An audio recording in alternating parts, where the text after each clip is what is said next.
From the PEP Radio Newsroom, we have this news blast.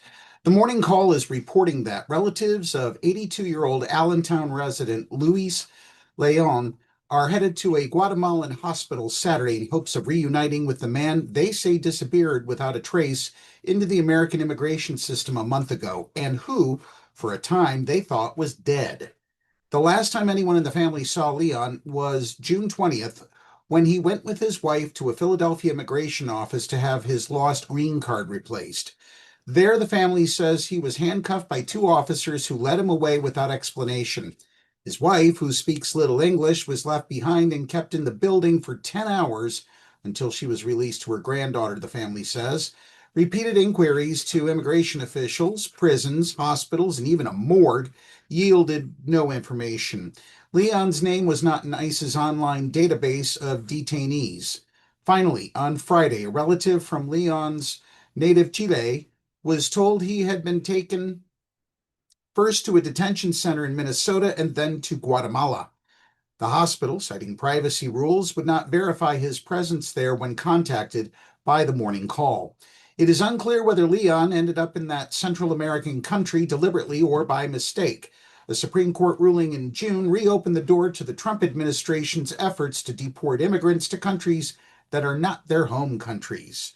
Leon was granted political asylum in 1987 after surviving torture at the hands of Chilean dictator Augusto Pinochet's regime, according to his granddaughter, Natalie, who asked that her surname not be used because she fears U.S. government retribution against her and her relatives. In Allentown, he lived a quiet life, raising four children and enjoying retirement after years working at a leather manufacturing plant.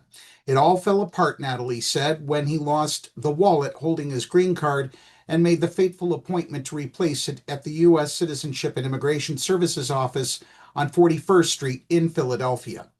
Frustration at not knowing Leon's whereabouts turned to grief July 9th when a caller informed Leon's wife that he had died, Natalie said.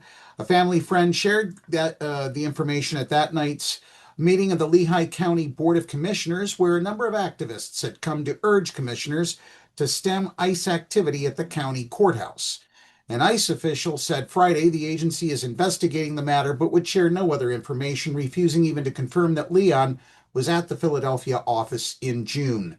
Natalie, for her part, has run the gamut from confusion to grief to frustrated rage, often over a few hours, as she has tried to learn her grandfather's fate.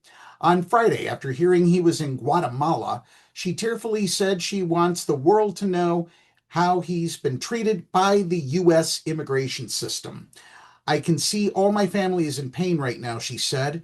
The mystery surrounding Leon's ordeal goes beyond ICE. Just days after his arrest, a woman claiming to be an immigration lawyer placed an unsolicited call to Leon's wife and said she could help get Leon out on bail, but didn't say where he was or how she learned about the case. It was this woman who called to tell his wife that Leon was dead. A week after communication from the purported lawyer ceased, the family finally received word that Leon had been in detention in Minnesota and then transferred to a hospital in Guatemala City. Natalie said she intended to fly to Guatemala on Saturday to see her grandfather, whose condition is unknown. He suffers from diabetes, a heart condition, and high blood pressure, among other conditions. Natalie said the man she calls abuelo, Spanish for grandfather, is a well-liked figure around his Allentown neighborhood. He gardens, goes fishing with a close friend, and because he is skilled with tools, functions as a handyman for neighbors who need minor repairs. The Trump administration's aggressive deportation program was initially supposed to be directed at undocumented residents who have committed crimes. However, the Transactional Records Access Clearinghouse, which gathers data on federal immigration enforcement, says most people in ICE detention as of June 13th, 40,643 out of 56,816, or 71.5%, have no criminal convictions. Many of those with convictions were for minor offenses, including traffic violations, the organization said. Leon, according to his family, never had so much as a parking ticket, a contention borne out by court records. That's the news for this hour. If you're not outraged, you're not listening. And if you are watching our videos on YouTube, drop a comment and subscribe to our channel. Up next, we have the Meadville area weather forecast here on PEP Radio.